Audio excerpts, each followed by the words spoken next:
Rasool decker plywood పరిశ్రమలో చేయి కోల్పోయిన కార్మిక కుటుంబానికి మెరుగైన వైద్య సేవలు అందించి నష్టపరిహారం ఇచ్చి ఆదుకోవాలని సిఐటియు జిల్లా ఉపాధ్యక్షుడు ఆర్ రామ్ డిమాండ్ చేశారు.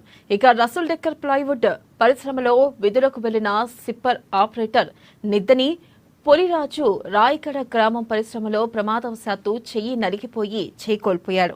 ఇక పరిశ్రమ యాజమాన్యం భద్రతా ప్రమాణాలు పాటించకపోవడం వల్లనే ఈ ప్రమాదం జరిగిందని కార్మికులకు మెరుగైన వైద్య సేవలు అందించి కుటుంబానికి న్యాయం చేయాలని డిమాండ్ చేశారు. పరిశ్రమలో లాభాలే పరమావధిగా కార్మికుల భద్రత గాలికి వదిలేస్తున్నారని విమర్శించారు. నిరంతరం ఇలాంటి ఘటనలు జరుగుతున్నా యాజమాన్యాలు నిర్లక్ష్యం చేస్తున్నారని, భద్రతా ప్రమాణాలు పాటించని యాజమాన్యంపై ప్రభుత్వం లేబర్ అధికారులు చర్యలు తీసుకోవాలని కోరారు. ఏ షిఫ్ట్కి వెళ్ళినటువంటి కార్మికుడికి చెయ్యి నలిగిపోయి చెయ్యి మొత్తం పోయినట్టు సమాచారం అందింది. ఈ యొక్క పరిశ్రమ యాజమాన్యం భద్రతా ప్రమాణాలను పక్కన పెట్టేసి లాభాల పరమావధిగా పనిచేస్తున్నారు తప్ప కార్మికుల భద్రత కోసం పనిచేయడం లేదు.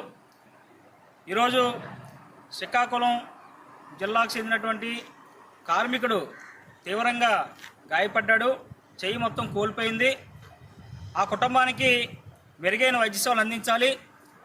అలాగే ఈ కంపెనీలో కార్మికులకి ఏదైతే భద్రతా ప్రమాణాలు ఉన్నాయో సేఫ్టీ అనేది పాటించాలి. అటువంటి సేఫ్టీ ప్రమాణాలు పాటించకుండా యాజమాన్య ఇష్టానుసారంగా ఈ విధంగా వ్యవహరించడం వల్లే గతంలో కూడా ఎలాగే ఒక కార్మికుడు చేయి